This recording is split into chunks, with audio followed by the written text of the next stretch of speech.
वज़ीर-ए-आज़म शहबाज शरीफ ने सदर ट्रंप को मैन ऑफ पीस करार दे दिया। कहा, जनूबी एशिया में क़याम अमन के लिए सदर ट्रंप के किरदार के हमेशा शुक्रगुजार रहेंगे। पाकिस्तान, अमरीका और ईरान के दरमियान मुखलिस सालिस का किरदार अदा कर रहा है। एतमाद के इजहार पर अमरीका और ईरान के शुक्रगुजार हैं। इस्लामाबाद में अमरीका की आज़ादी के मौके पर तकरीब से खिताब करते हुए वज़ीर-ए-आज़म ने कहा, फील्ड मार्शल सैयद आसिम मुनीर की अनथक कोशिशों को भी सराहते हैं। फील्ड मार्शल इलाकाई अमन और इस्तेहकाम के लिए कोशिशें कर रहे हैं। दुआ को है जल्द खित्ते में पायदार अमन कायम हो। सदर ट्रंप की बरवक्त मुदाखलत से पाकिस्तान और भारत के दरमियान जंगबंदी मुमकिन हुई। सदर ट्रंप को हमेशा एक अमन का दाई के तौर पर याद रखा जाएगा। नेटली बेकर ने पाकिस्तान में अमेरिका की बेहतरीन नुमाइंदा के तौर पर काम किया। नेटली बेकर ने फ़ाल सफारतकारी से दोनों ममालिक को मजीद करीब लाने में अहम किरदार अदा किया। पाकिस्तान और अमेरिका का ताल्लुक दहाइयों पर मुहित है। इंसदाद दहशतगर्दी, तिजारत, सरमायाकारी के शोबे में बेहतरीन ताल्लुकात हैं। पाकिस्तान दुनिया की बड़ी फ्रीलांस अफरादी क़ुव्वत रखता है। वज़ीर-ए-आज़म की सदर ट्रंप अमरीकी इंतज़ामिया और अवाम को अमरीका की 250वीं सालगिरह पर मुबारकबाद।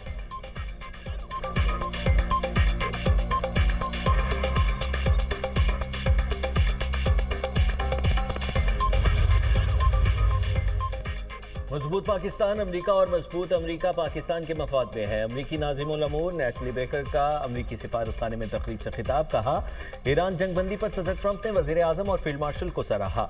इस्लामाबाद ने अप्रैल में ईरान और अमरीका के दरमियान आला सतह मुज़ाकरात की मेज़बानी की। दोनों अज़ीम मुल्कों के दरमियान बेहतरीन शराकतदारी है। दो तरफ़ा हक़ीक़ी दोस्ती मुश्तरका मफादात पर मबनी है। हमारी टीम ने तिजारत, सरमायाकारी और सिक्योरिटी ताउन में अनथक मेहनत की। दोनों ममालिक की शराकतदारी ज़राअत और सनत के जरिए लोगों की जिंदगियों को बेहतर बना रही है।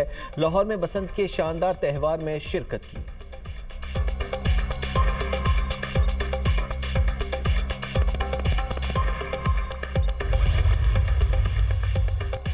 वज़ीर-ए-आज़म शहबाज शरीफ से सऊदी तिजारती वफ़द की मुलाकात। वफ़द की क़यादत सऊदी पाक जॉइंट बिजनेस काउंसिल के चेयरमैन शहजादा मंसूर बिन मोहम्मद आल सऊद ने की। वज़ीर-ए-आज़म ने कहा, पाकिस्तान सऊदी अरब के साथ अपने इक़्तिसादी ताल्लुकात को इक़्तिसादी शराकतदारी की शक्ल देने का ख्वाहां है।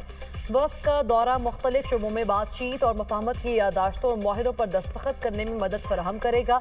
ज़राअत और ग़िज़ाई तहफ़्फ़ुज़ के शोबों में दोनों ममालिक बाहमी तौर पर फ़ायदेमंद मौक़े तलाश कर सकते हैं। शहजादा मंसूर ने पुरतपाक इस्तक़बाल और मेहमान नवाजी पर वज़ीर-ए-आज़म का शुक्रिया अदा किया। पाकिस्तान के साथ मुतअद्दिद शोबों में बिजनेस टू बिजनेस रवाबित बढ़ाने की शदीद ख्वाहिश का इजहार।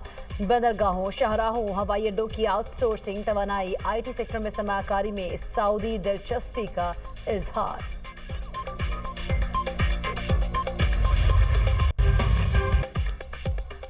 कौमी असम्बली का बजट इजलास 10 जून को तलब करने की समरी। ईवानी सदर को मौसूल। कौमी इक़्तिसादी कौंसिल का इजलास 8 जून को तलब। NEC का इजलास वज़ीर-ए-आज़म शहबाज शरीफ की ज़ेर सदारत होगा। तरक्याती तरजीहात और सालाना इक़्तिसादी अहदाफ पर अहम फैसले किए जाएंगे। आइंदा माली साल के तरक्याती प्रोग्राम को हतमी शक्ल दी जाएगी। विफाक और सूबों के तरक्याती मनसूबों का जायजा इजलास एजेंडे में शामिल। इक़्तिसादी नमू और तरक्याती अखराजात से मुतालिक सिफारिशात तैयार कर ली गई।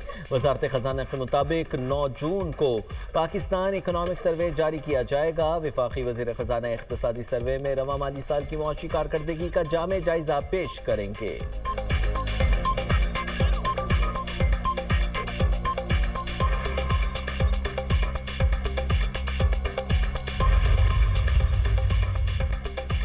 नायब वज़ीर-ए-आज़म इसहाक़ डार की ज़ेर सदारत फ्यूल सब्सिडी स्कीम का जायजा इजलास। पब्लिक ट्रांसपोर्ट ऑपरेटर्स, मोटरसाइकिलिस्ट और किसानों को फराहम की जाने वाली सब्सिडी का जायजा लिया।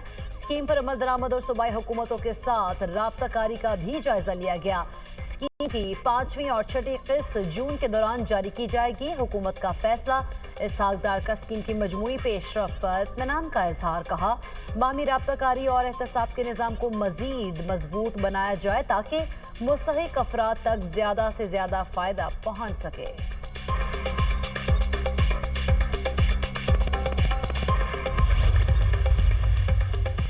बिलावल भुट्टो का गिलगित बल्तिस्तान इलेक्शन जीतकर हक मलकियत पर कानून साजी का ऐलान। गजर में जलसे से खिताब करते हुए कहा, हक मलकियत पर अमल दरामद कराने के लिए भारी मैंडेट चाहिए ताकि इस्लामाबाद जाकर कहूं कि कोई और सूबा बनाने से पहले गिलगित बल्तिस्तान की आवाज़ सुनी जाए।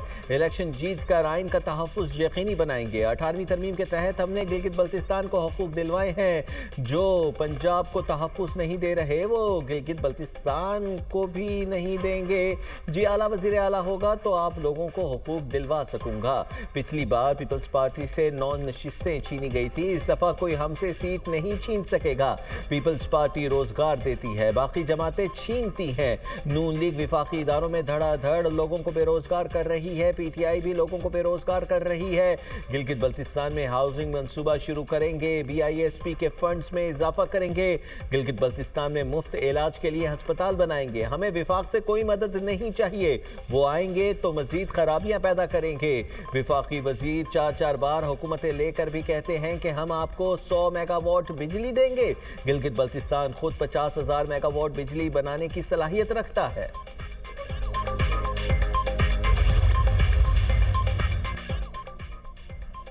गिलगित बल्तिस्तान को फैसला करना है, उन्हें कराची जैसी सूरत हाल चाहिए या लाहौर जैसी। लीगी रहनुमा खुर्रम दस्तगीर की नाम लिए बगैर पीपल्स पार्टी पर तनकीद।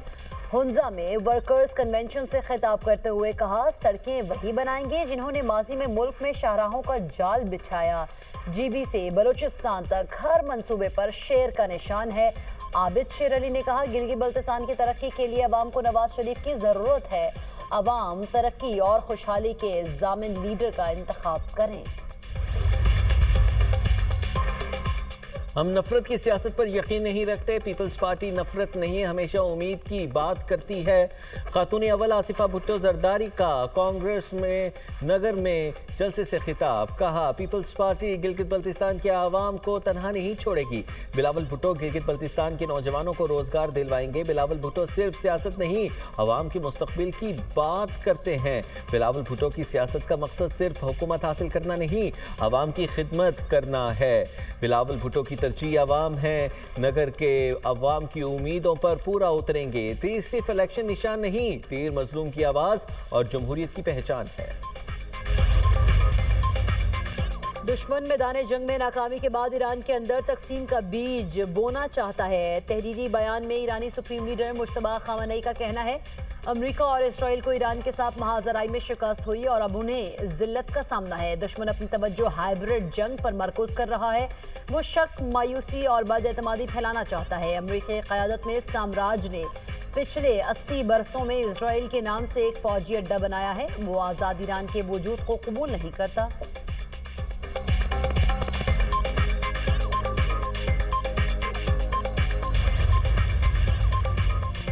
तनाज़े के दौरान भी ईरान हथियारों की पैदावार बरकरार रखने में कामयाब। ईरानी वज़ीर ख़ारजा अब्बास अराग़ची की तस्दीक। कहा, अस्करी पोजीशन पहले से ज़्यादा बेहतर हुई।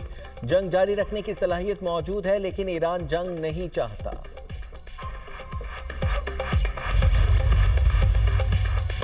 कुवैत इंटरनेशनल एयरपोर्ट पर ड्रोन हमले की वीडियो मंजर-ए-आम पर। कुवैती हुकूमत का ईरान पर हमले का इल्जाम, तेहरान की तरदीद। वाक़े में एक भारतीय शहरी हलाक और 63 अफराद जख्मी हुए थे।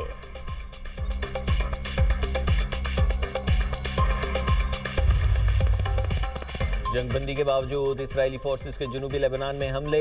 अक़वाम मुत्तहिदा आमनेशन के अहलकार समेत 5 अफराद जिंदगी की बाजी हार गए, कई जख्मी। जनूबी लेबनान में मार्टर गोला गिरने से अक़वाम मुत्तहिदा आमनेशन का अहलकार हलाक। वादी बका में 3 अफराद शहीद। इसराइली फौज ने गाड़ी और मोटरसाइकिल को निशाना बना दिया। एक शहरी शहीद, कई जख्मी। हिजबुल्लाह ने इसराइली फौजियों पर रॉकेट बरसा दिए। ब्यूफोर्ट के करीब इसराइली फौजी दस्तों पर ड्रोन हमले में इसराइली मेजर जनरल की गाड़ी तबाह। मेजर जनरल राफी मेलो कुछ देर पहले गाड़ी से निकला था। इसराइली फौज ने शहरियों को दरियाए ज़हरानी के जनूबी इलाके में सफर न करने की वार्निंग दे दी।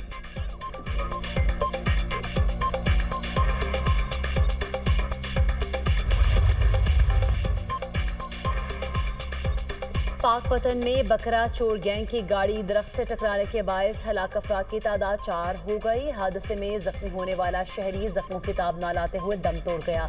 शदीद जख्मी 10 अफराद अस्पताल में जेर इलाज। एक खातून की हालत तशवीशनाक। बोरसक अस्पताल के बाहर एहतजाज। फरार होने वाले 2 मुल्जिमान की गिरफ्तारी के लिए पुलिस के छापे। वारदात के बाद फरार होते बकरा चोर गैंग की गाड़ी रिक्शा और राहगीरों को कुचलते हुए दरख्त से टकरा गई थी।